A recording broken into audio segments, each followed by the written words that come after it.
السلام عليكم ورحمة الله وبركاته. إن الحمد لله نحمده ونستعينه ونستغفره ونعوذ بالله من شرور أنفسنا ومن سيئات أعمالنا. من يهده الله فلا مضل له ومن يضلل فلا هادي له. وأشهد أن لا إله إلا الله وحده لا شريك له وأشهد أن محمدا عبده ورسوله صلى الله تعالى عليه وعلى آله وصحبه وسلم تسليما كثيرا. أما بعد فقد قال المؤلف رحمه الله تعالى: باب العقيقة. عن ابن عباس رضي الله عنهما أن النبي صلى الله عليه وسلم عق عن الحسن والحسين كبشا. رواه أبو داود وصححه ابن خزيمة وابن الجارود وعبد الحق، لكن رجح أبو حاتم إرساله، وأخرج ابن حبان من حديث أنس نحوه. মহান আল্লাহ সমস্ত প্রশংসা যে আল্লাহ রাব্বুল আলামিন আমাদেরকে তার দ্বীনের বিধিবিধান সম্পর্কে ওহীর মাধ্যমে নাজিল করে রাসূলুল্লাহ সাল্লাল্লাহু আলাইহি ওয়াসাল্লামের ওহী নাজিলের মাধ্যমে, সেটা কোরআনে কারীম হোক অথবা রাসূলুল্লাহ সাল্লাল্লাহু আলাইহি ওয়াসাল্লাম হাদিস হোক, দ্বীনকে পূর্ণ করেছেন এবং আমাদেরকে সঠিক দ্বীন জানার এবং তা ঠিকভাবে পালন করতে পারি তার জন্য সহজ করে দিয়েছেন। আলহামদুলিল্লাহ। আমাদের ধারাবাহিক আলোচনা প্রতি শুক্রবারে, জুমাবারে, এশার সালাতের পরে বুলুগুল মারাম হাদিস থেকে ব্যাখ্যা কয়েক বছর থেকে চলে আসছে। এখন আমরা প্রায় শেষের দিকে, কয়েকটি আর পর্ব বাকি আছে। আজকে একটি ছোট্ট অধ্যায় বা বিষয়বস্তু, তা হচ্ছে আকিকা সম্পর্কে। ইমাম হাফিজ ইবনে হাজার রহমতুল্লাহ আলাইহির সংকলন হাদিসের বুলুগুল মারাম মিন আদিল্লাতিল আহকামের একটি অধ্যায় হচ্ছে বাবুল আকিকা। এই অধ্যায় হচ্ছে আকিকা সম্পর্কে। এখানে লেখক মাত্র 3টি হাদিস নিয়ে এসেছেন। এই 3টি হাদিস আজকে আলোচনা করব। আলোচনা শুরু করার আগে আপনাদের অনেকেই অনলাইনে হয়তো আমাদের নিয়মিত আলোচনা যারা শোনেন তারা আকিকার আলোচনা শুনেছেন, আর অনেকে হয়তো জানেন না, সেজন্য এ বিষয়টি বলে দিলে আরও লাভ হবে। তা হচ্ছে বিষয়ভিত্তিক আমাদের আলোচনা অনেক আগের আছে। এই বিষয়ের সাথে সম্পর্কিত 2টি আলোচনা আছে, ইন্টারনেটে পাবেন অথবা হার্ড ডিস্কে নিতে পারবেন, সেভ করে এখান থেকে আমাদের যেসব ভাইদের কাছে আছে নিয়ে যেতে পারবেন। একটি হচ্ছে নবজাত সন্তানের বিধান, এই নামে আছে। নিউবর্ন, নতুন যে মেহমান আসছে তার সাথে সম্পর্কিত বিধিবিধান, বেশ কিছু বিধিবিধান আছে যেগুলি বিস্তারিত আলোচনা করা হয়েছে দলিল সহকারে। ঘন্টার উপরে আলোচনা আছে, প্রায় ঘন্টা 1.5 ঘন্টা। আর একটি আলোচনা আছে আকিকার বিধান। এই বিষয়ভিত্তিক 2টো আলোচনা, শুধু আকিকার উপরে একটা আলোচনা, আর নবজাত সন্তানের সাথে সম্পর্কিত যতগুলি মাসাইল আছে, ভূমিষ্ঠ হওয়া থেকে শুরু করে আকিকা, নাম রাখা, চুল কাটা, আর তারপরে খেজুর দিয়ে তাহনিক করা ইত্যাদি, কারো ছেলে মেয়ের জন্ম হলে তাকে মোবারকবাদ পেশ করা, সমস্ত বিষয়গুলি রয়েছে ইত্যাদি। এখন এই হাদিস 3টির সাথে সম্পর্কিত যেসব মাসাইলগুলি আছে আজকের আলোচনায় আসবে। হাদিস থেকে যেসব মাসাইলগুলি প্রমাণিত হয় সেগুলি আমরা আলোচনা করব। লেখক বলছেন বাবুল আকিকা। এই অধ্যায় হচ্ছে আকিকা সম্পর্কে। আকিকার শাব্দিক অর্থ জেনে নেওয়া ভালো, যেটা অনেকে আমরা জানি না যারা মাদ্রাসা পড়েছি। তারপরে আকিকা মানে আকিকা সবাই জানি। আচ্ছা, এই শব্দটির ক্ষেত্রে আম জনগণের একটা ভুল আমাদের দেশে আছে, আকিকা শুদ্ধ উচ্চারণ করতে পারে না, আকিদা বলে। শুনেছেন? আপনাকে একটা আকিদার মশলা জিজ্ঞেস করবো, তা আমি ভাবছি আকিদা মানে আকিদার মশলা মানে দ্বীনি ধর্মীয় বিশ্বাস সম্পর্কে জিজ্ঞেস করবেন। দেখছি যে বাচ্চার আকিকার মশলা জিজ্ঞেস করছে, বলছে আকিদে। তার মানে শব্দটির উচ্চারণ অনেকে জানেন না। আকিকা কি শব্দটি? আকিকা, জি হ্যাঁ, আইন কাফ ইয়া কাফ হা, আকিকা। বাবুল আকিকাতে, এই অধ্যায় হচ্ছে আকিকা সম্পর্কে। আকিকা তো আকিকার সংজ্ঞা যেটা সেটা তো জানাই আছে আকিকা, কিন্তু আকিকার শাব্দিক অর্থ কি যেটা অজানা। ভাষ্যকার এখানে ব্যাখ্যা করেছেন, শাব্দিক অর্থ করেছেন, বলছে আল আসল ফিল আকিকাতি আশার আল্লাজি আলা রাসিল মৌলুদ। আসল অর্থ হচ্ছে আকিকার, যে আকিকা শব্দটি আরবরা প্রথম যে উৎপত্তি এই শব্দের, সেটা নবজাত সন্তানের মাথায় যে ভূমিষ্ঠ হওয়ার সময় যে চুল থাকে, ওই চুলগুলিকে আকিকা বলা। দেখেন কোথায় চলে গেল, তাই না? মাথার চুল নিয়ে যে জন্ম হয় বাচ্চার, ওই মাথার চুলগুলিকে কি বলে? আকিকা বলে। এটা হচ্ছে তার আসল অর্থ, মূল অর্থ।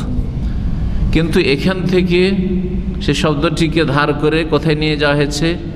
এমন একটি জবাইকৃত পশু যেটা নতুন শিশুর জন্মের পরে জবাই করা হয় তার জন্য, তার উদ্দেশ্যে, তার সাথে এই মাসলাটি সম্পর্কিত, আল্লাহ সন্তুষ্টির জন্য যেটা জবাই করা হয়। তাহলে আকিকা ওই পশুটির নাম, এটা হচ্ছে আকিকার পশু, জবাই হয়েছে, এটার আকিকার গোস্ত বলছেন না? তাহলে যেই জবাইকৃত পশুটাকে কি বলা হচ্ছে?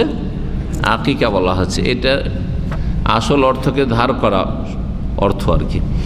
ফাসম্মিয়াতি যাবিহাতু ইনদা হালকি যালিকা শার আকিকা, যখন মাথা মুন্ডন করা হয় শিশুর, সপ্তম দিনে মাথা মুন্ডন সুন্নাত, সেই সময় যে পশুটিকে জবাই করা হয়, খাসি, বকরি, ভেড়া, ভেড়ি, দুম্বা জবাই করা হয়, সেটাকে কি বলা হয়েছে? পরবর্তীতে আকিকা বলা হয়েছে। ফাস্তাহারা, তারপরে এতেই প্রসিদ্ধি লাভ করেছে। আকিকা শব্দটি যে ধার করা অর্থ, তাতে প্রসিদ্ধি লাভ করেছে। হাত্তা সারামিয়াল আসমাইল উরফিয়া, এটা জনগণের মাঝে এইটাই নামকরণ হয়ে গেছে আকিকার পশু। যে পশুটি জবাই করা হয় সেটাকে আকিকা বলে। বেহাইসুল্লাহ ইউফামিয়াল আকিকাত ইনদাল ইতলাক ইল্লা যাবিহা, যদি কেউ আকিকা বলে তো আমরা শুধুমাত্র ওইটাই বুঝবো যে পশুটা জবাই করা হয়েছে অথবা জবাই করবে আকিকার জন্য, সেটাই হচ্ছে আকিকা। আকিকা করার হুকুম কি? জি হ্যাঁ, এই বিষয়টি ভাষ্যকার বলছেন ওয়াল আকিকা তো মুস্তাহাব্বাতুন বিসুন্নাতি মুতাহহারা। আকিকা হচ্ছে সুন্নত দ্বারা, হাদিস দ্বারা প্রমাণিত মুস্তাহাব কাজ। মুস্তাহাব আমাদের বাংলা ভাষায় বললে হালকা হয়ে যায়, সুন্নাতে মুআক্কাদা আসলে, কিন্তু সুন্নাতে মুআক্কাদাটাও মুস্তাহাব। মুস্তাহাব মুআক্কাদ, মুস্তাহাব মানে কি? যেটা ভালো কাজ। মাহবুব থেকে, মাহবুব মানে প্রিয়। মুস্তাহাব শব্দটি এসছে ইস্তাহাব্বা ইস্তাহিব্ব, ইস্তেহবাব থেকে, মানে যেটা ভালো, যেটা প্রিয়, আল্লাহর কাছে প্রিয়, রাসূলুল্লাহ সাল্লাল্লাহু আলাইহি সাল্লামের কাছে প্রিয়, শরীয়তের দৃষ্টিতে সেটা হচ্ছে প্রিয়। আর তার সাথে সেটা যদি তাগিদ থাকে তো এটা হচ্ছে সুন্নাতে মুআক্কাদা বা মুস্তাহাব মুআক্কাদ। আরবরা মুস্তাহাব মুআক্কাদ বললেও বুঝে, কিন্তু আমাদের দেশের মানুষ মুস্তাহাব মুআক্কাদ বুঝে না, সুন্নাতে মুআক্কাদা বুঝে। এক কথায় আকিকা হচ্ছে সুন্নাতে মুআক্কাদা। এটি হচ্ছে অধিকাংশ আইম্মায়ে কেরামদের মত, এমনকি 4 ইমামের মত, আবু হানিফা, শাফি, মালিক, আহমদ, অধিকাংশ আইম্মায়ে কেরামদের মত। একমাত্র আর একটি মযহাব আছে জাহিরি মযহাব। এই 4 মযহাব ছাড়া জাহিরি মযহাবের ইমামগণ, ইমাম ইবনে হাজম, তার ইমাম দাউদ জাহিরি, এরা হচ্ছেন জাহিরি মযহাবের ইমাম সেই যুগের। তো তারা বাহ্যিক একটা কোনো হুকুম আসলো, ব্যাস ওইটাই, এটার সাথে আরও সমন্বয় করে তারপরে ফিকহ চর্চা করে ফতোয়া অনেক সময় দিতেন না তারা, যার ফলে তাদেরকে জাহিরি বলা হয়েছে।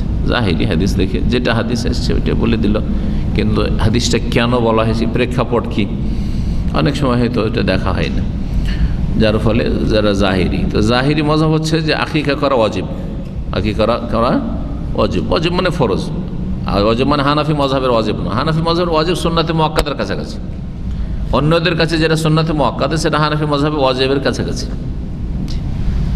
কারণ ইমাম শাফি, মালিক, আহমদ 3 ইমামের কাছে ফরজ আর ওয়াজিবে কোনো পার্থক্য নেই। ফরজ ওয়াজিব তারপরে সুন্নাতে মুআক্কাদা। আর হানাফি মযহাবে ফরজ, তারপরে ওয়াজিব, তারপরে সুন্নাত। তাহলে ফরজ থেকে নিচে নেমে যখন ওয়াজিব হলো, সেটা অন্যদের কাছে সুন্নাতে মুআক্কাদার কাছাকাছি শব্দ। জি, ইমাম আহমদ রাহিমাহুল্লাহ বলছেন এই আকিকা সম্পর্কে বা আকিকার বিধান সম্পর্কে, আল আকিকাতু সুন্নাতুন আন রাসূলিল্লাহ সাল্লাল্লাহু আলাইহি ওয়াসাল্লাম, আকিকা হচ্ছে রাসূলুল্লাহ সাল্লাল্লাহু আলাইহি ওয়াসাল্লাম থেকে প্রমাণিত সুন্নাত। ওয়াকাদ আক্কা আনিল হাসান আল হুসাইন, রাসূলুল্লাহ সাল্লাল্লাহু আলাইহি ওয়াসাল্লাম হাসান হোসেন দুই নাতির নিজে আকিকা করেছেন, দুই নাতির আকিকা করেছেন। ওয়া ফাআলাহু সাহাবাত ওয়া তাবিঈন, সাহাবায়ে কেরামগণ আকিকা করেছেন, পরম্পরা তাবেঈনগণও করেছেন। তাহলে এই সুন্নত চলে আসছে রাসূলুল্লাহ সাল্লাল্লাহু আলাইহি ওয়াসাল্লাম থেকে। সুতরাং যখন এটা চলে আসছে তাহলে কমপক্ষে এটা সুন্নতে মুআক্কাদা।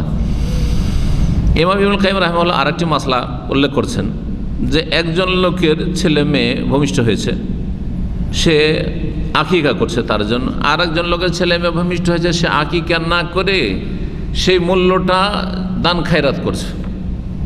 কোনটা বেশি ভালো? হ্যাঁ, আকিকা করা ভালো, যদিও সেটাও দান খায়রাত করা সওয়াবের কাজ, কিন্তু সেটা সুন্নতি তরিকা হলো না। হ্যাঁ, আর এটা হচ্ছে সুন্নাহ রাসূলুল্লাহ সাল্লাল্লাহু আলাইহি ওয়াসাল্লাম সাহাবায়ে কেরামদের।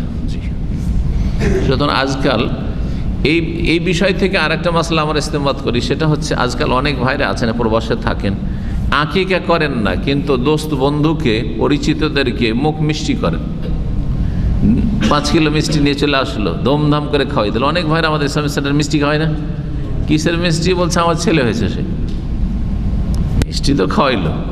হ্যাঁ, সে গরিবকে খাওয়ায়, কার দিনী ভাইদেরকে খাওয়ায়, কার সচ্ছলকে খাওয়ায়, মুসলিম ভাইদেরকে খাওয়াইলো। মোট কথা সওয়াব, অবশ্যই গরিবকে খাওয়াইলেও সওয়াব রয়েছে আর সচ্ছল ব্যক্তিকে খাওয়াইলেও সওয়াব রয়েছে, যদিও দুটো ভিন্ন বিষয়। গরিবদের অভাব যদি দূর করে তো সেটা সাদাকা, আর যদি সচ্ছলদেরকে খাওয়ায় তাহলে সেটা তাদের সাথে সুসম্পর্ক কে কায়েম রাখার বা সুসম্পর্ককে বাড়াবার একটা উপায়। একে অপরকে খাওয়ানো বা একে অপরকে উপঢৌকন দেওয়া, হাদিয়া দেওয়া, এটা হচ্ছে ভালোবাসা বাড়বে, সম্প্রীতি বাড়বে, ইত্যাদি ফায়দা আছে, সওয়াবের কাজ করতেন রাসূলুল্লাহ সাল্লাল্লাহু আলাইহি ওয়াসাল্লাম। হাদিয়া নিতেন, হাদিয়া দিতেন।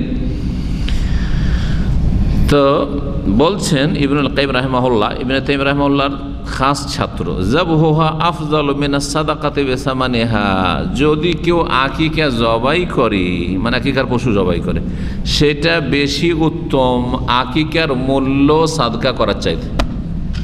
আকিকা 400 রিয়াল লাগবে ধরেন কমপক্ষে, বা 500 রিয়াল লাগবে। 500 রিয়াল আপনি আকিকা না করে দান করে দিলেন, 10-20 জন 50 জন ফকির মিসকিনকে দান করে দিলেন আপনি, কোনটা উত্তম? আকিকা করা উত্তম।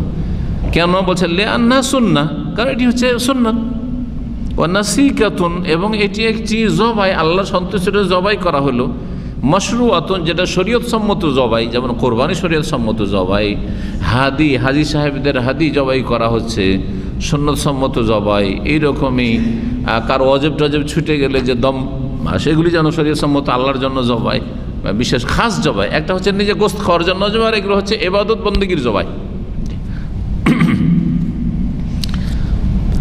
কখন এই আকিকা জবাই করা হয়? বেসাবাবে তাজাদ্দুদে নেমাতিল্লাহি তাআলা আলাল ওয়ালিদাইন, কারণ পিতা মাতাকে আল্লাহ নতুন একটি নিয়ামত দান করেছেন, সেই উপলক্ষে। আকিকা কি জন্য করে? আল্লাহ মাতা পিতাকে আল্লাহ একটা নিয়ামত দান করেছে, জি, নিয়ামত দান করেছেন। নিয়ামতুল ওয়ালাদ, ছেলে অথবা মেয়ে ঘরে এসছে, আবার একটা ছেলে মেয়ে হইলো, আবার নতুন নিয়ামত আসলো, আবার আকিকা করছে। জি, তো যখন এটা জবাই করলো, ফাফিহা মানাল কুরবান, এতে কুরবানির অর্থ পাওয়া যায়। কুরবানি করছেন আপনি, অশুকরান, এবং এতে শুকরিয়া প্রকাশ পায়। আমি জবাই করার মাধ্যমে আল্লাহ শুকরিয়া আদায় করছি, আল্লাহর জন্য জবাই করলাম পশু, এবং জবাই করার পরে এটা আমি আত্মীয় স্বজনকে খাওয়াবো, নিজেরা খাবো, বন্ধু বান্ধবকে খাওয়াবো, গরিব দুঃখীকে খাওয়াবো। এতে সাদকাও রয়েছে, কারণ গরিবদেরকে যখন গোস্ত দিবেন আপনি আকিকা, তখন সাদকাও হইল। অল ফেদা, এবং এতে মুক্তিপণ রয়েছে, মুক্তিপণ এটা। কারণ যেটা হাদিসের আলোকে যে হাদিসটা আসছে যে আকিকা করলে যেন ছেলেটাকে আপনি, শিশুটাকে মুক্ত করলেন আপনি, সেটা শয়তানের অনিষ্ট থেকে মুক্ত করলেন, না হয় বিপদ আপদ থেকে মুক্ত করলেন, যা কিছু হোক না কেন, তো এক রকমের যেন কি আমি ফিদিয়া, যে আল্লাহ তুমি আমার ছেলেটাকে হেফাজত করো, এর মুক্তিপণ হিসাবে আমি এই পশুটা জবাই করলাম, ফিদিয়া ওইটা। ওই তামুত্তম ইন দা সুরুর, এবং আনন্দের সময় খাদ্য খাওয়ানো, এমনি খাওয়া, কাউকে খাওয়ানো সবের কাজ, আর আনন্দের সময় খাওয়ানো, শুকরিয়ার খাওয়ার। জি। ফাইজা শারা ইনদান নিকাহে ফাইজা শরিয়া ইনদান নিকাহ ফালা ইউশরা ইনদাল গায়াতিল মাতলুবাতি মিনহু ওয়া ওজুদুন নাস ফায়াকুন আউলা। একটি সুন্দর রহস্যের কথা বলছেন। মানুষ যখন বিবাহ শাদী করে তখন মুসলিম ভাই বোনদেরকে খাওয়ানো শরীয়তসম্মত একটি বিধান, যার নাম হচ্ছে ওয়ালিমা, ওয়ালিমার দাওয়াত, যেটাকে ওয়ালিমার দাওয়াত কবুল করা অজেব। কোনো দাওয়াত কবুল করা অজেব নয়। মানে আপনি আমাকে দাওয়াত দিচ্ছেন, আমার জন্য জরুরি নয় যে আপনার দাওয়াত কবুল করতে হবে, সুন্নাত। যেমন দাওয়াত দেওয়াও সুন্নাত, ভালো, মুস্তাহাব, তেমনি আমার দাওয়াত কবুল করাও মুস্তাহাব। ইচ্ছা হলে কবুল করলাম, না হলে ভাই আমি পারছি না। কথা বোঝা গেছে? কিন্তু একমাত্র একটি দাওয়াত কবুল করা ওয়াজিব, সেটা হচ্ছে ওয়ালিমার দাওয়াত। তাহলে গুরুত্ব আছে। যখন বিবাহ হইল তখন একটি দাওয়াত, যখন খাওয়া দাওয়ার ব্যবস্থা রয়েছে এই খুশির জন্য, তাহলে বিবাহ যেই লক্ষ্য উদ্দেশ্যে করা হয়েছে সেটা যখন অর্জিত হবে, হাসিল হবে, তখন এইরকম খাবার হওয়া উচিত কিনা? বুঝতে পেরেছেন কথা? মানুষ বিয়ে করে কি জন্য? মেলাগুলি গরজ আছে বিয়ে করার, তার মধ্যে সবচেয়ে বড় গরজ কি? হ্যাঁ, ছেলে মেয়ে নেওয়া, বংশ বিস্তার করা, মাশাআল্লাহ, তানাসুল, প্রজন্ম বাড়ানো। না হলে মানুষ যদি বিয়ে শাদী না করে তাহলে প্রজন্ম শেষ হয়ে যাবে, মানুষ যাতে একসময় শেষ হয়ে যাবে। এই জন্য তো পশ্চিমা দেশগুলিতে যে লিভ টুগেদার করছে, বাচ্চা কাচ্চা নিতে চাই না, যার ফলে সেই দেশ থেকে মানুষের প্রজন্ম শেষ হতে, ধ্বংস হতে যাচ্ছে। তখন সেই দেশগুলিকে আবাদ করার জন্য, সেই দেশগুলিকে রক্ষা করার জন্য কি করছে? মাইগ্রেশন সিস্টেম রেখেছে। আসো, যারা শিক্ষিত লোক, যাদের দ্বারা দেশ উন্নত হবে, আসো তোমাদেরকে ন্যাশনালিটি দিচ্ছি, গ্রিন কার্ড দিচ্ছি। জি, এটা অনেকে বুঝে না কি জন্য দিচ্ছে। হ্যাঁ, এর সাথে সাথে তাদের সভ্যতা জানতে হোক আর অজান্তে হোক, এই নতুন নতুন যে লোকগুলি আছে তাদের ভিতরে ঢুকিয়ে দিতে চাই। আপনাকে বলবেন না যে আপনি খ্রিস্টান হয়ে যান, আপনাকে বলবেন না যে আপনি নাস্তিক হয়ে যান, আপনাকে বলবে না, আপনার স্ত্রীকে বলবেন না যে তুমি বোরকা খুলে দাও, বেহায়া বেপর্দা হয়ে যাও, বস্ত্রহীন হয়ে যাও, আমাদের মতো হয়ে যাও। কিন্তু এমন তাদের সংস্কৃতি, সভ্যতা, যেই সভ্যতা এমন করে গ্রাস করবে যদি দ্বীনের অস্ত্রে সজ্জিত না হইতে পারেন, দ্বীনি ইলমের এবং আমলের, তাকওয়ার অস্ত্রে যদি সজ্জিত না হইতে পারেন, তাহলে সেসব যে আপনার যেটা বলবো যে অনইসলামিক সমাজে, অনইসলামিক পরিবেশে, ইসলামদ্রোহী সমাজে গিয়ে নিজের আত্মরক্ষা করা, নিজের ইমান ইসলামের হেফাজত করা, হ্যাঁ, বড়ই মুশকিল। যার ফলে অধিকাংশ লোকদের ক্ষেত্রে দেখা যাচ্ছে যে এখান থেকে অনেক ধার্মিক ছিল, সৌদি আরব অথবা বাংলাদেশে মাশাআল্লাহ মুসলিম অনেক ধার্মিক ছিল, হয়তো সে টিকে গেল, তারপরও তাতে সাইজ হইতে শুরু, তার ইসলামের সাইজ হইতে শুরু হয়েছে, সাইজ করা শুরু করেছে। জি জি, বড় বড় দাড়ি নিয়ে গেছেন। আমি একজনকে চিনি, তফসির করেছে, নাম বলবো না, তফসির করেছে, বড় বড় দাড়ি নিয়ে গেছে। আর যাওয়ার পরে দাড়ি সাইজ হইতে হইতে হইতে হইতে হইতে হইতে এখন শিয়া মার্কা দাড়ি। কথা বলছি,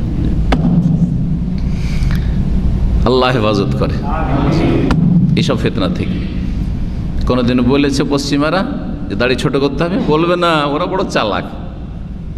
এমনভাবে সভ্যতা আপনার উপর চাপিয়ে দেবে যে আপনি নিজে বলবেন যে না রে বাবা, রাখবো না। কখনো বলবেন যে তোমার চেহারা খোলো আর মাথা খোলো।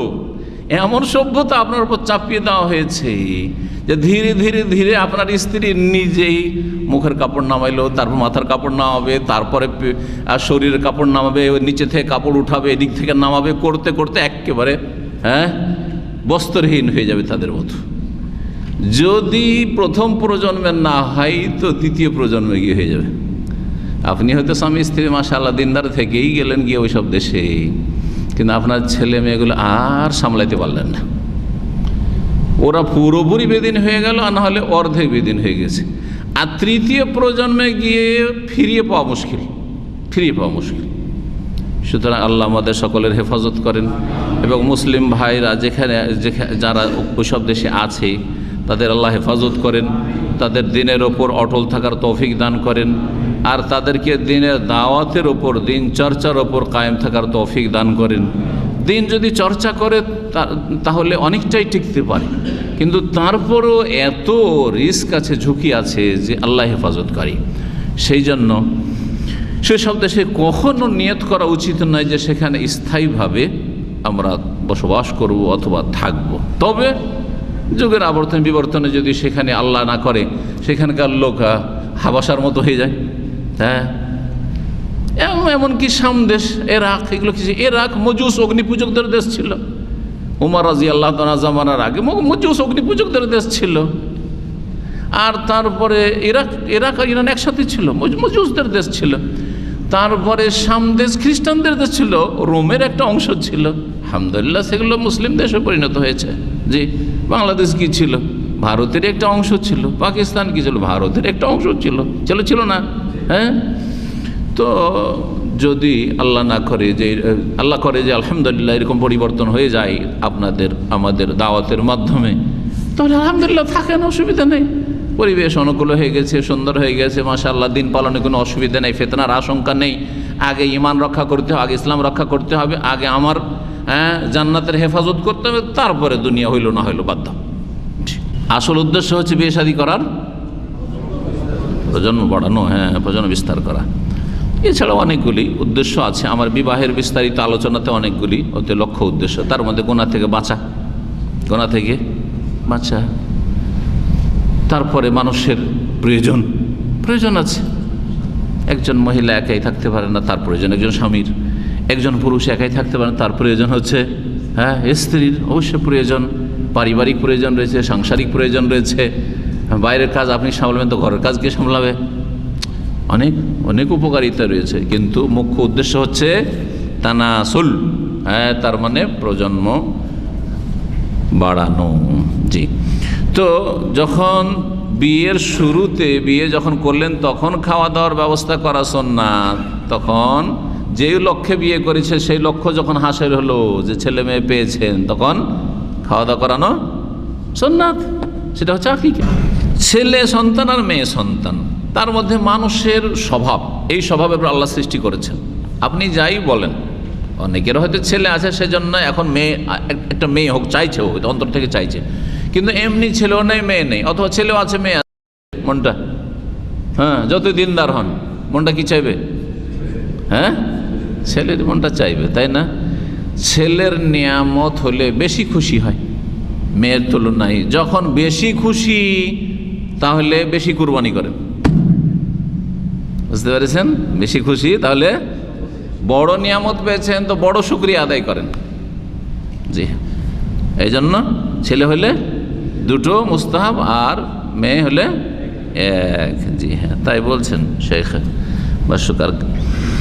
ওলামা কানাতের নিয়ামত বিজাকারে আলাল ওয়ালেদে, মাতা পিতা যদি ছেলে সন্তান পায় তো নিয়ামত হচ্ছে বেশি পূর্ণ। ওয়াসরুর ওয়াল ফারহাত বিহি আকমাল, আর বেশি আপনি খুশি হয়েছেন। কানা শুকরান ও আলী আকসার, সুতরাং শুকরিয়াও বেশি হইতে হবে। বেজাবে সাতায়নে, দুটো ছাগল জবাই করেন। আর মেয়েদের ক্ষেত্রে একটি ছাগলই যথেষ্ট। এখান থেকে আরও শিক্ষা পাওয়া যায় যে ছেলে মেয়ের নিয়ামত ছাড়া দুনিয়ার যে কোনো নিয়ামতের ক্ষেত্রে যার ওপর যত আল্লাহ নিয়ামত করেছে তাকে তত বেশি শুকরিয়া আদায় করা উচিত, তত বেশি শুকরিয়া আদায় করা উচিত। আপনি আলেমে দিন বলেন আলহামদুলিল্লাহ আমাকে আলেম করেছেন, অন্য কেউ আলেম না। আপনি হাফেজে কোরআন বলেন আলহামদুলিল্লাহ, অনেকে হাফেজে কোরআন নয়। আপনি হচ্ছেন কারি, আলহামদুলিল্লাহ যে শুদ্ধ তেলাওয়াত করতে পারেন, তাহলে আপনার এর জন্য অতিরিক্ত শুকরিয়া হওয়া উচিত।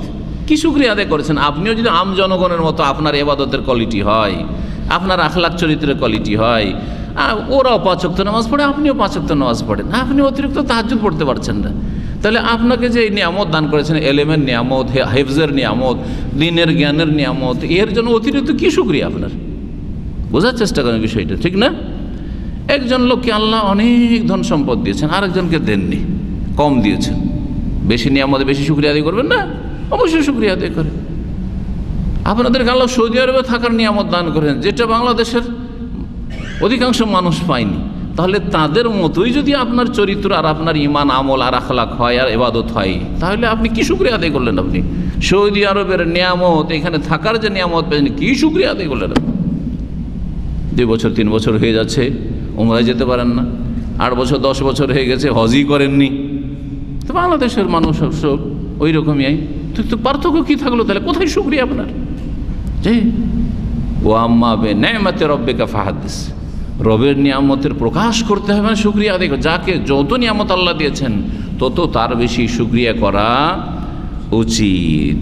জি, তাহলে আল্লাহর হক আদায় হবে। এখন হাদিস শুরু করি আমরা। 1182 নম্বর হাদিস।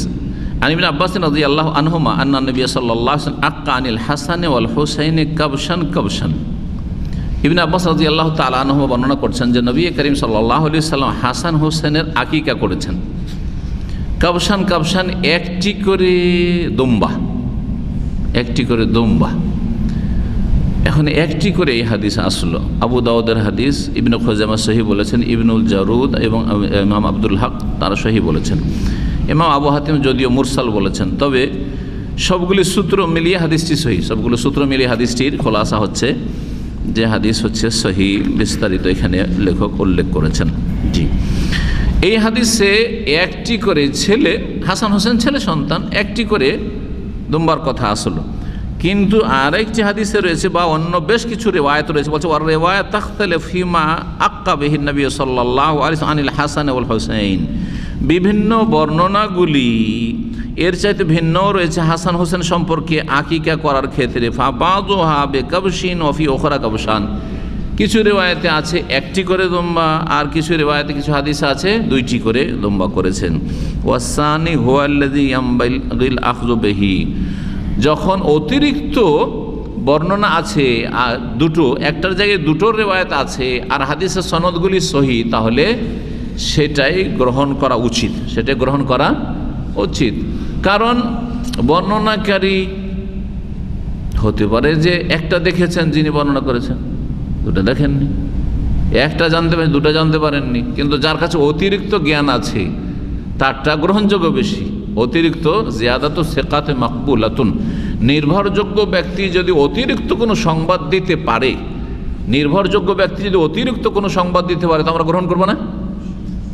আপনারা এখানে বসে আছেন আর আপনাদের কারো কাছে খবর নেই যে এখানে একটা ভালো বা মন্দ কোনো ঘটনা ঘটেছে, কিন্তু দুই তিন ভাই এসে খবর দিল। তাদের দল আপনাদের তুলনায় সংখ্যালঘু, মাত্র কয়েকজন। এমন একটা খবর আপনারা মোটেই জানেন না, আর তারা সবাই বিশ্বস্ত, বিশ্বাস করবেন না? আপনারা এই কথা যদি বলেন না না না আমরা বিশ্বাস করি না, কারণ আমরা এতগুলো লোক জানি না, চলবে কথা?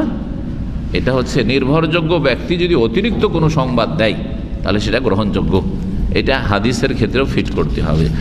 তো যেই ব্যক্তি দুটো জেনেছে, এটা হচ্ছে যে ব্যক্তি একটা জেনেছে তার তুলনায় সেটা অতিরিক্ত জ্ঞান, সুতরাং সেটা গ্রহণযোগ্য। তবে মনে রাখবেন দুটো করা মুস্তাহাব। কারো যদি আর্থিক সংকট থাকে, অভাব থাকে, একটা করতে পারছে একটাই করুক, কোনো অসুবিধা নেই, জায়েজ। একটা করা ছেলে সন্তানের ক্ষেত্রেও একটা আকিকা যথেষ্ট। যদি অভাব থাকে, একেবারে অভাব আছে, একটাও করতে পারছে না, তাহলে করবে না, কারণ সুন্নাত। কিন্তু যদি একটা পারছে, দুটো পারছে না, সেজন্য মোটে আকিকা করবে না, এমন ভুল করবে না, একটা জবাই করবে কমপক্ষে। এই হাদিস থেকে যেসব মাসাইলগুলি জানা যায় তার মধ্যে একটি জানতে পারলাম যে হাসান হোসেন রাদিয়াল্লাহু তাআলা আনহুমা রাসূলুল্লাহ সাল্লাল্লাহু আলাইহি ওয়াসাল্লাম কী করেছেন? আকিকা করেছেন। আকিকা করার দায়িত্ব কার? বাবার। মা বাবা আমাদের দেশি কথা, মায়ের কোনো দায়িত্ব নেই, সেজন্য মা বাবা বলবো না, কি বলবো? বাবার। কারণ অভিভাবক যার ওপর ভরণ পোষণ ফরজ, যার ওপর ব্যয় বহন করা ফরজ, সেটা খেতে দেওয়া হোক আর দুধের ব্যবস্থা দেওয়া হোক। দুধ মানে মায়ের দুধ মা দেবে, কিন্তু বাকি বাইরে থেকে যদি খাবার নিয়ে আসতে হয় বাচ্চার জন্য, চিকিৎসা দেওয়া হোক, বাচ্চার চিকিৎসা দিতে হবে, অথবা কাপড় চোপড় দেওয়া হোক, আকিকা করা হোক, এগুলি কার দায়িত্ব? ছেলের বাবার। যার ওয়ালাল মাউলুদ লাহু রিজকুহুন্না ওয়া কিসওয়াতুহুন্না, যার ঘরে জন্ম নিয়েছে শিশু তার ওপর হচ্ছে রিজিকের দায়িত্ব এবং কিসওয়া বস্ত্রের দায়িত্ব। আল্লাহ কোরআনে কারীম সূরা বাকারাতে বলেছেন। মায়ের কোনো দায়িত্ব নেই, মায়ের কোনো দায়িত্ব নেই। মা যদি চাকরি করে তারপরও দায়িত্ব নেই। তবে যদি বলে যে আমি যখন চাকরি করেছি তা আমিও কিছুটা শেয়ার করি, সহযোগিতা করি, তো সেটা তার পক্ষ থেকে ভালো কথা, ভালো কথা। কিন্তু এর সাথে সাথে যেসব বোনেরা চাকরি করে তাদেরকে আরেকটি মশলা জানা উচিত। আপনি যখন বিবাহে আবদ্ধ হয়েছেন তখন শুরুতেই আপনি কি শর্ত করে নিয়েছেন যে তোমার সাথে বিবাহে বন্ধনে আসলাম, আমি চাকরি করব, হ্যাঁ, নাকি নীরব ছিলেন? এটাও দেখার বিষয়। হ্যাঁ, কারণ এই সব দ্বন্দ্বগুলি হইতে পারে তো স্বামী স্ত্রীতে। প্রথমখানে যদি আপনি চুক্তি করে নেন যে আমি বিয়ে করছি তোমাকে বা বিয়ে বসছি তোমার সাথে, কিন্তু আমি চাকরি করব, আর তাতে সে বলেছে ওকে, তাহলে ঠিক আছে চাকরি করো।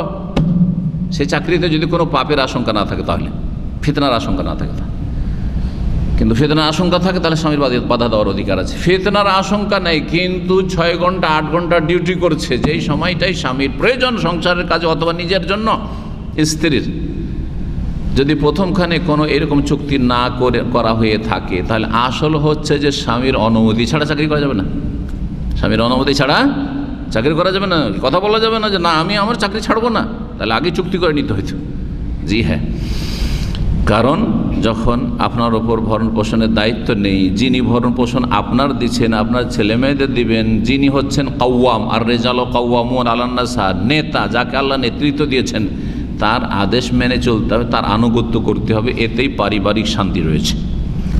আবু দাউদ নাসাঈর রিওয়ায়াতেই রয়েছে আক্কা আনহুমা বিকাবশাইনে কাবশাইনে, দুটো করে দুম্বা রাসূলুল্লাহ সাল্লাল্লাহু আলাইহি ওয়াসাল্লাম জবাই করেছেন।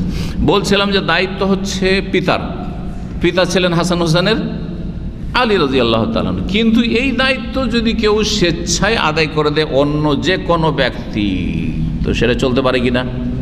চলতে পারে, অসুবিধা নেই। রাসূলুল্লাহ সাল্লাল্লাহু আলাইহি ওয়াসাল্লাম আলীর পক্ষ থেকে সেটা কাজ করে দিলেন যে আমি আমার নাতিদের আকিকা দিয়ে দিলাম, অসুবিধা আছে?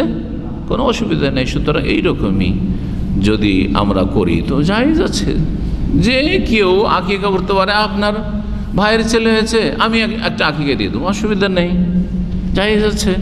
যে কোনো মুসলিম ভাই ছেলে হয়েছে অভাবী ভাই, আপনি আকিকা দিতে পারেন, আমি আপনার তরফ থেকে আকিকা দিয়ে দিলাম, অসুবিধা নেই। অথবা নিয়ে যান, পয়সা নিয়ে যান, আপনি আকিকা করেন, সেটাও করতে পারেন। আপনি ওকেই পয়সা দিয়ে দিলেন, আকিকা করলো, অথবা ওর পক্ষ থেকে আপনি পয়সা দিলেন না, আকিকা জবাই করে দিলেন আর তারপরে সবাইকে খাওয়াই দিলেন, কোনো অসুবিধা নেই, আপনার পক্ষ থেকে আমি করে দিলাম। জি।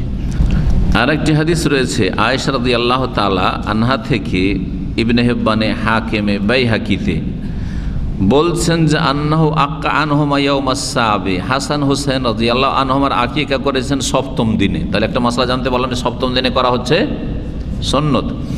ওয়াসাম্মাহুমা, এবং দুইজনের নাম রেখেছে, সপ্তম দিনে নাম রাখা সুন্নাত। আগে থেকে নাম আপনারা রেডি রাখতে পারেন অথবা নাম রেখে দিতে পারেন, জায়েজ, কিন্তু সপ্তম দিনে নামটা রাখা সুন্নাত, তারপরে আর লেট না করে নাম রেখে দেওয়া উচিত। ও আমাত আনহুমাল আজা, আর হাসান হোসেনের শরীরের কষ্টদায়ক বস্তুগুলি দূর করেছেন। কষ্টদায়ক বস্তু বলতে বা ময়লা আবর্জনা বলতে, আজা কষ্টদায়ক বস্তু, ময়লা আবর্জনা কষ্টদায়ক। এই জন্য হাদিস আছে এমাতাতুল আজা আনিত তারিখ, রাস্তা থেকে কষ্টদায়ক বস্তুকে সরানো সাদাকা। তো নবজাত সন্তানের শরীরে কষ্টদায়ক বস্তু কি আছে? হ্যাঁ, মাথার চুলগুলি, এটাই ওলামারা বলেছেন।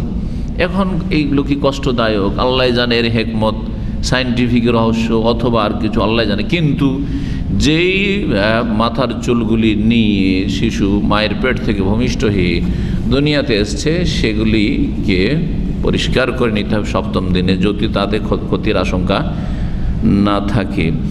এবং এই ক্ষেত্রে একটু সতর্কতা অবলম্বন করতে হবে। আজকাল এই সমস্যাগুলি অনেকেই ফেস করেন এবং অনেকে এই সমস্যাগুলি উল্লেখ করেন যে বাচ্চার যে শিরা উপসারগুলি আছে মাথায়, সেগুলি খুব নাজুক, আর ওই সময় ওর ওপরে ব্লেড চালালে যদি পারদর্শী ব্যক্তি না হয় তো ওগুলো কেটে গেলে চরম ক্ষতিগ্রস্ত হবে শিশু, যার ফলে অভিজ্ঞ ব্যক্তি যারা ভালো কাজ করে, এই পারদর্শী, সে মহিলা হোক অথবা পুরুষ, তাকে দিয়ে কাজগুলি করালে ভালো।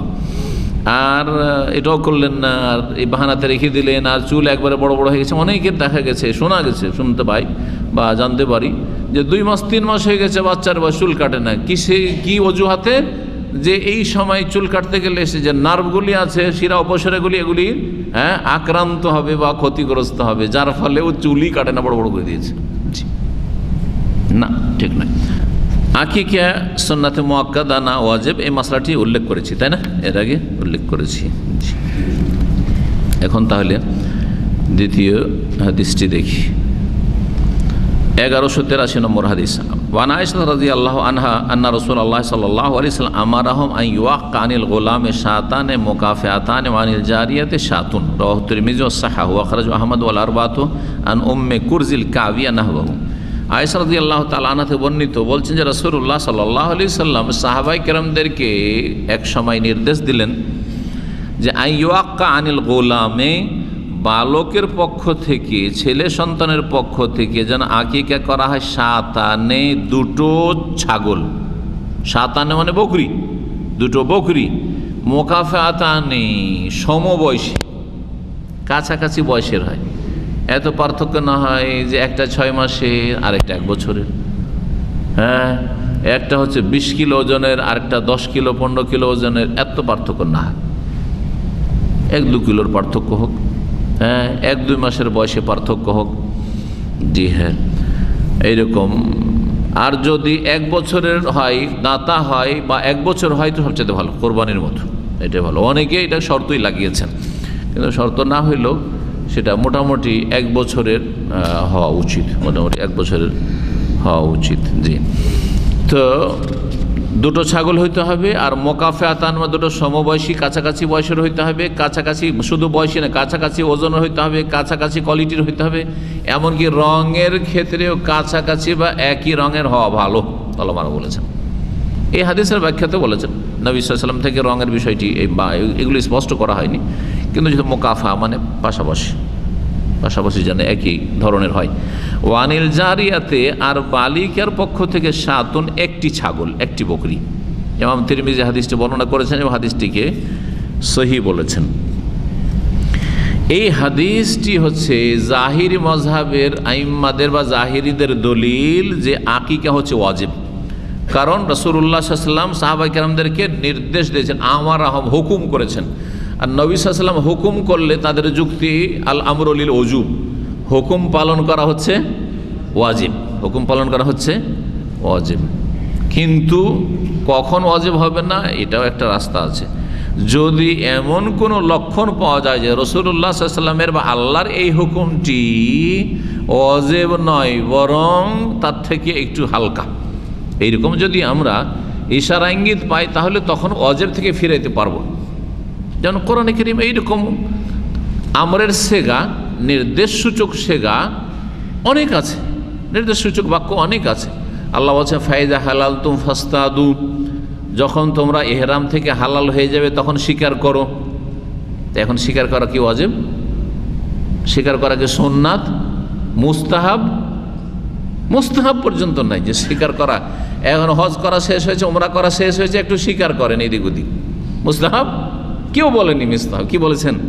তাহলে জায়েজ, অনুমতি, এখানে অনুমতি। এইখানে ওলামারা বলেছেন অনুমতিতে কেন নামাইলাম, এত দূরে কেন নামাইলাম?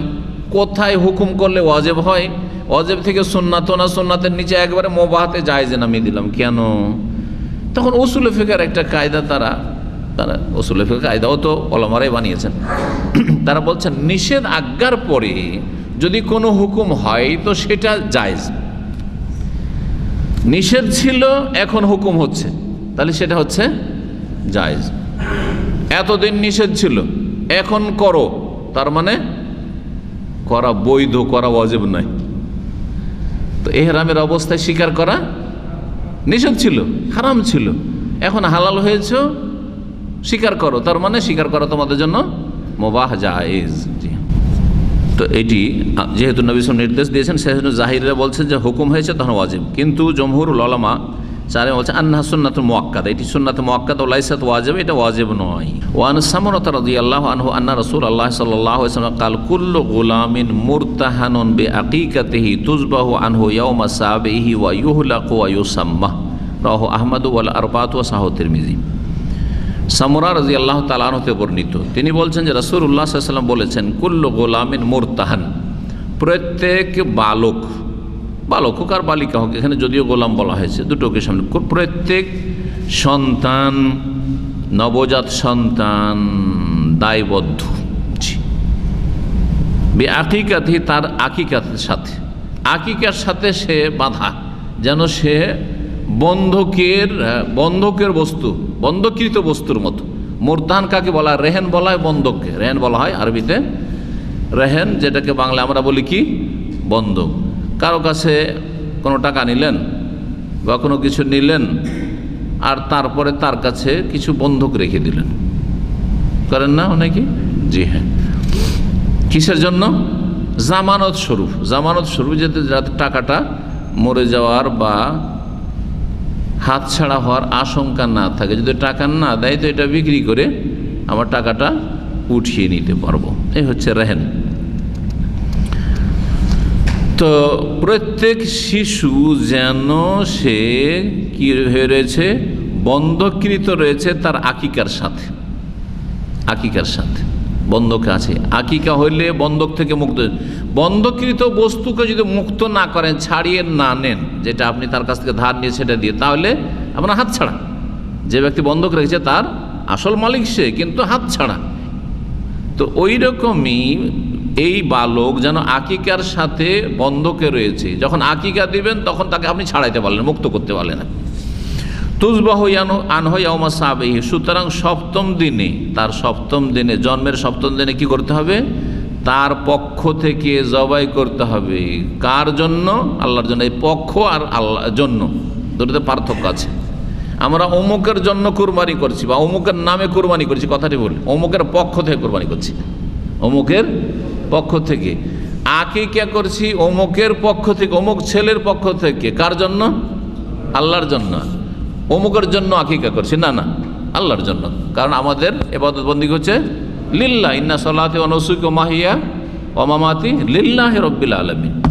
তো ভাষাগত সমস্যা, নিয়তে কোনো সমস্যা নেই, হয়তো নিয়তে শিরক নাই, কিন্তু কথাটা যেন এমন হয়ে যাচ্ছে যাতে শিরকের গন্ধ আসছে। সপ্তম দিনে জবাই করা, তাহলে জানতে পারলাম হাদিস থেকে এটি হচ্ছে সুন্নাহ। ওয়া ইউহলাকু, মাথা মুন্ডন করতে হবে সপ্তম দিনে, এটাও সুন্নাত। ওয়া ইউসাম্মা, এবং নাম রাখতে হবে সপ্তম দিনে, এটাও সুন্নাত। মুসনাদ আহমদে এবং আবু দাউদ, নাসাই, তিরমিজি, ইবনে মাজাহ হাদিসটি রয়েছে। ইমাম তিরমিজি হাদিসটিকে সহিহ বলেছেন। এর মানে কি? যে প্রত্যেক বালক তার আকিকার সাথে সে যেন বন্ধকৃত রয়েছে। এর মানে কি হবে? আকিকার সাথে সে বাঁধা রয়েছে। আকিকা দিলে সে মুক্ত হইল, না হলে মুক্ত হইল না। তো কি ব্যাপারটা কি? কিন্তু এখনও খোলাসা হয়নি, তাই না? এই জন্য ওলামারা এই ক্ষেত্রে বিভিন্ন মত পোষণ করেছেন। একটি মত হচ্ছে যেটা ইমাম আহমদ রাহিমাহুল্লাহ বর্ণনা করেছেন, ইমাম খাত্তাবি বর্ণনা করে, ইখতালাফান নাসু ফি মানা হাযা, এই হাদিসটির অর্থে ওলামায়ে কেরামদের বিভিন্ন মত রয়েছে। ওয়া আজওয়াদু মা কিলা ফিহি মা যাহাবা ইলাইহিল ইমাম আহমদ, সবচেয়ে উত্তম উক্তি বা ব্যাখ্যা যা ইমাম আহমদ রাহিমাহুল্লাহ পোষণ করেছেন বা বলেছেন, তা হচ্ছে হাযা ফি শাফাআতে, এটি শাফাআতের ক্ষেত্রে, সুপারিশের ক্ষেত্রে। এজা মাতা তিফলান, যদি নাবালক অবস্থায় সেই ছেলে মেয়েটি মারা যায় আর ওর আওয়ালাম ইয়াক্কানহু, তার আকিকা করা হয়নি, লাম ইয়াশফা ফি আবাওয়াইহি, তাহলে মাতা পিতার জন্য সুপারিশ করতে পারবে না বা করবে না, সুপারিশ করতে পারবে না বা করবে না। আপনাদের জানা আছে হাদিস যে নাবালক অবস্থায় যদি ছেলে মেয়ে মারা যায় তাহলে সেই ছেলে মেয়ে বাপ মায়ের জন্য কি করবে? সুপারিশ করবে। আর ধরে নেবে যে বাপ মা ছেড়ে আমি যাব না, টেনে নিয়ে জান্নাতে নিয়ে যাবে আল্লাহর কাছে। আল্লাহ, আমার বাপ মা ছাড়া আমি একা যাব না, আমি ছোট ছেলে, আমি একা কি জান্নাতে যাব? আমি আমার বাপ মাকে চাই। সুবহানাল্লাহ। সুতরাং যাদের নাবালক ছেলে মেয়ে মারা যাচ্ছে তাদের শোক করার কোনো দরকার নেই, হ্যাঁ, কোনো যুক্তি নেই, জি, কান্নাকাটি করার কোনো যুক্তি নেই, বরং আলহামদুলিল্লাহ পড়া উচিত সব অবস্থায়। আলহামদুলিল্লাহ, এতে কল্যাণ আছে। হয়তো এই ছেলেটা বড় হয়ে যদি চোর ডাকাত হতো তখন বলতে না জন্মিলে ভালো ছিল, কথা ঠিক না? অনেক ছেলে এত কষ্ট দেয় বাপ মাকে যে আল্লাহ, এই ছেলে কেন দিয়েছিলেন তুমি? আল্লাহ, তুমি একে নিয়ে নাও তো, বদ্ধ করে দেওয়া অনেকে, হ্যাঁ, একে দেখতে চাই না, এর মুখ দেখতে চাই না। অথচ সে ছেলেটা যখন নাবালক ছিল তখন কত তাকে আদর করেছে, কত স্নেহ করেছে, কত তার যত্ন করেছে। সুবহানাল্লাহ। এক মিনিট চোখের আড়া গেলে পরেশান হয়ে গেছে বাপ মা, অশান্তির শেষ থাকেনি, কোথায় গেল কোথায় গেল, তাই না?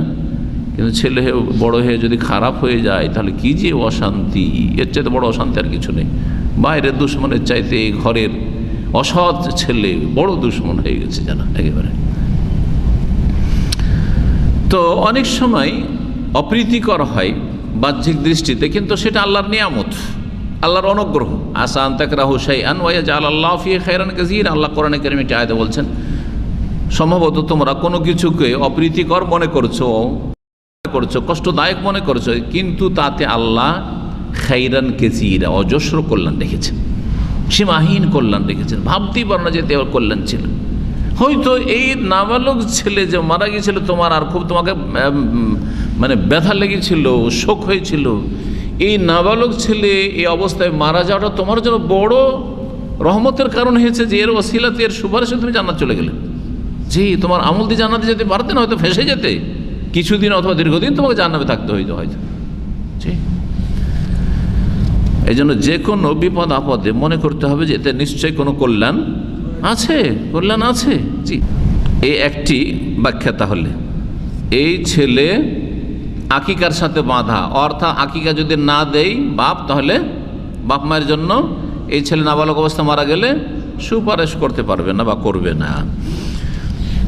2 নম্বর ব্যাখ্যা করেছেন, কিলা মা নাহু আন্নাল আকিকাতা লাযিমাতুল লিল মাউলুদি কালুজুমির রাহনে লিল মারহুন ফি ইয়াদির রাহিন। বলছে আকিকা এখানে আবশ্যক বোঝানো হয়েছে, আকিকার গুরুত্ব বোঝানো হয়েছে। কীরকম?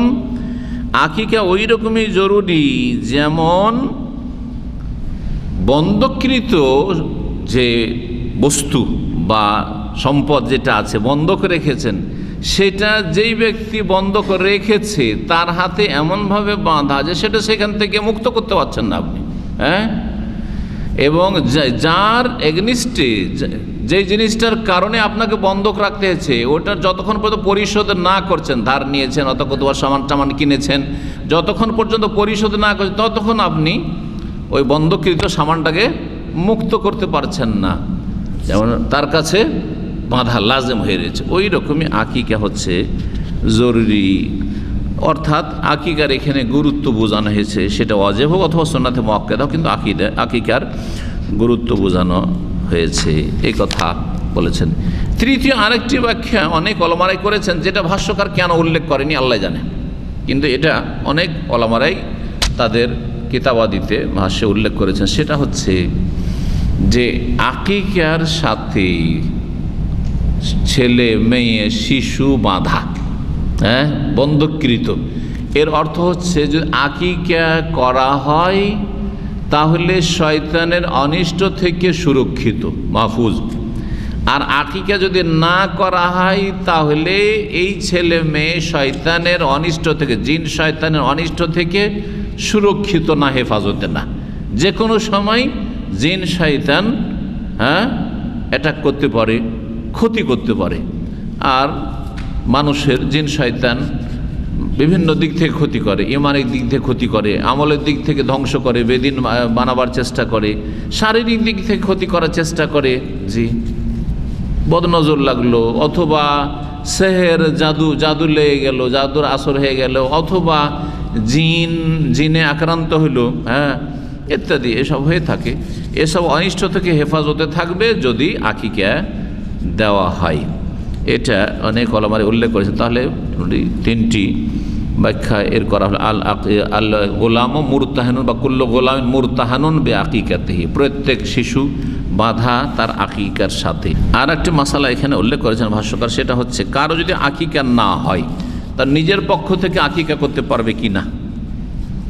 প্রথম কথা, আকিকা বললাম যে সুন্নত হচ্ছে 7ম দিনে, ঠিক আছে। 14 দিন 21 দিনের হাদিস রয়েছে, যে হাদিসটি নিয়ে বড় ইখতিলাফ রয়েছে। কিছু ওলামারা বলেছেন যে হাসান, আমলযোগ্য বা সহি, আর কিছু ওলামারা বলছেন না, জয়ীফ, সুতরাং আমল করা যাবে না। আরেকটি হাদিস রয়েছে, সেটা হচ্ছে যে রাসূলুল্লাহ সাল্লাল্লাহু আলাইহি ওয়াসাল্লাম নিজের আকিকা নিজেই করেছেন নবুয়ত পাওয়ার পরে। আক্কা রাসূলুল্লাহ আন নাফসিহি বাদাল বেসা, নবী সাল্লাল্লাহু আলাইহি ওয়াসাল্লাম বা বাদামা বয়েসা, নবী হওয়ার পরে 40 বছর বয়সের পরে যখন শরীয়তের বিধান আসলো তখন রাসূলুল্লাহ নিজের আকিকা নিজে করেছেন।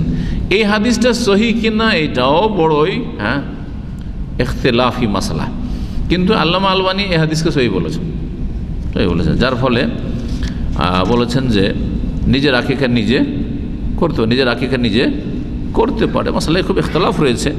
সেজন্য এগুলোকে যারা এতে বিশ্বাসী নয় তারা বেদাত বলবেন না, আর যারা করে না বলবেন না যে একটা কাজ করলো না কেন, নিজের আকিকা তো নিজে দিয়ে দিতে পারতো, অথবা সপ্তম দিনে হয়নি পরে দিয়ে দিতে পারতো, তবে দিতে পারে। এখানেও সৌদি আরবের বড় বড় যারা ওলামা, সৌদি আরবের ওলামা মানে সারা পৃথিবীর সবচেয়ে বড় আলেম বলতে হবে যে শেখ ইবনে বাজ রাহিমাহুল্লাহ, ইবনে উসাইমিন, তারা বলেছেন যে সুন্নত হচ্ছে সপ্তম দিনে, কিন্তু যদি যে কোনো কারণে সপ্তম দিনে করা সম্ভব হয়নি, আর্থিক অসচ্ছলতার কারণে, অথবা তখন মাসলাই জানতো না। আমাদের বাংলা ভাষীরা অনেকেই মাসলাই জানে না, কিন্তু যে সাবধানী করে দিতে হবে জানেই না, সই আকিদা না শিখলে সব জানেই না আসলে, ঠিক না? করবো, আমার বাপ করছে, এখানে কাজ করছে, টাকা পয়সা সব পাঠাচ্ছে, আমার বাবা করবে, ও করেনি, থেকে গেছে। অথবা অনেকে কি মনে করে যে 2 বছর পরে বাড়ি যাবো তখন করে নেব, অথবা 4-5টা ছেলে হয়েছে একসাথে সবার করে নেব। কত যে ভুল ভ্রান্তিতে ভরা আকিকার মশলায় ভুলের শেষ নেই। কোন মশলায় বা ভুল নেই? আকিদাতি যখন ভুল, তো এগুলো মশলায় কেন বা ভুল হবে না? একটা গরু নিয়ে 7 ভাগ বসিয়ে দিল, আর 4-5 ভাইয়ের, এই তোর 2টা আছে রে, আমার 2টা আছে রে, অমুকের 2টা আছে রে, 6টা হইলো, ওর 1টা আছে রে, 7, 4-5 ভাইয়ের সব ছেলে মেয়ে মিলিয়ে কয়টা হয়ে গেল? 7 ভাগাতে একটা গরু দিল জবাই করে। সুন্নতের খেলাফ কাজ। গরুর আকিকা প্রমাণিত নয়, রাসূলুল্লাহ সাল্লাল্লাহু আলাইহি ওয়াসাল্লাম থেকে তো নয়, কোনো সাহাবী থেকে প্রমাণ নেই। নাইলুল আওতারি ইমাম শাওকানি রাহিমাহুল্লাহ একজন তাবেঈর কথা উল্লেখ করেছেন শুধু, এবং সেখানে ভাগারও কথা নেই যে গরুর আকিকা শুধু আছে, কিন্তু তাবেঈ আপনার জন্য দলিল, অথচ রাসূলুল্লাহ সাল্লাল্লাহু আলাইহি ওয়াসাল্লামের সুন্নতে খুঁজে পেলেন না আপনি, সাহাবীর কোনো সুন্নতে খুঁজে পেলেন না, 4 খলিফার সুন্নতে খুঁজে পেলেন না আপনি, কেন বা এইসব কাজ করতে যাবেন? সন্দেহপূর্ণ কাজ করলেন, নেকি হইল না হয়তো, এইরকম ঝুঁকি নিয়ে কেন বা ইবাদতবন্দি করবে? দরকারটা কি? সুতরাং আকিকা দিবেন ছাগল বকরা বকরি দিয়ে, না হইলে ভেড়া ভেড়ি মেষ দিয়ে, আর না হইলে দুম্বা দুম্বি দিয়ে করবেন, এগুলো দিয়ে করবেন। আল্লাহু আলাম। আর যারা বলে খুব যে আমাদের অনেক লোক আছে খাওয়াইতে হয়, তাই আমি বলো ঠিক আছে, গোটা গরু দিয়ে করেন, ভাগ চলবে না। কি করবেন? গোটা গরু দিয়ে করেন দেখি, তখন আর রাজি হবে না। তো নিজের আকিকা অনেকের কাছে করা যেতে পারে। বলছেন ওয়াখতারা যেমন আইয়াক্কাল মৌলুদ আন নাফসিহি ইস্তেহবাবান, অনেকেই পছন্দ করেছেন এই মতটিকে, বা একদল পছন্দ করেছেন যে শিশু বড় হওয়ার পরে নিজের আকিকা নিজে করতে পারে। বাপ করেনি, ও যদি শখ হয় তো নিজের আকিকা নিজে করতে পারে, মুস্তাহাব। এজা আল্লাম ইয়াক্কা আনহু আবুহু, তার বাবা যদি আকিকা না করে থাকে, ওয়াহুয়া কওলু আতা ওয়াল হাসান, এটি হচ্ছে মক্কার ইমাম তাবেঈদের মধ্যে ইমাম আতা ছিলেন এবং হাসান বসরি রাহিমাহুমুল্লাহ জামিন, তাদের মত। লিআন্না মাশরুআতুন আনহু, কারণ আকিকা শরীয়ত সম্মত বিধান তার বাবা করেনি, সুতরাং সে করতে। ফায়ামবাগি আন ইয়াশরা ফি ফিকাকি নাফসি, নিজেকে মুক্ত করার জন্য, নিজেকে শয়তান অনিষ্ট থেকে রক্ষা করার জন্য, অথবা নিজেকে যে মুক্ত করার হাদিস রয়েছে এই উদ্দেশ্যে সে আকিকা যদি করে দেয় তো ভালো কথা। আর একটা হাদিস আমর ইবনে শুআইব রাদিয়াল্লাহু তাআলা আনহু থেকে বর্ণিত রয়েছে তিরমিজিতে, সে হাদিসে ভাষ্যকার উল্লেখ করেছেন আমারা বেতাসমিয়াতিল মৌলুদ ইয়াউমা সপ্তম দিনে শিশুর নাম রাখতে বলেছেন। তাহলে এখানে নবী সাল্লাল্লাহু আলাইহি ওয়াসাল্লাম নির্দেশ দিয়েছেন, নামও রেখেছেন, আমলও পেলাম, কর্ম আর নির্দেশও পেলাম। ও ওয়াদ ইল আজা আনহু, এবং কষ্টদায়ক বস্তু সরাতে বলেছেন, মানে চুলটুলগুলো কেটে নিতে বলেছেন। ওয়াল আকি, আর আকিকা করতে বলেছেন। আল্লাহু আলাম। এখানে আজকের আলোচনা শেষ। ওয়া সাল্লাল্লাহু আলা মুহাম্মদ ওয়া আলা আলিহি ওয়া সাহবিহি আজমাইন ওয়া জাযাকুমুল্লাহু খাইরান।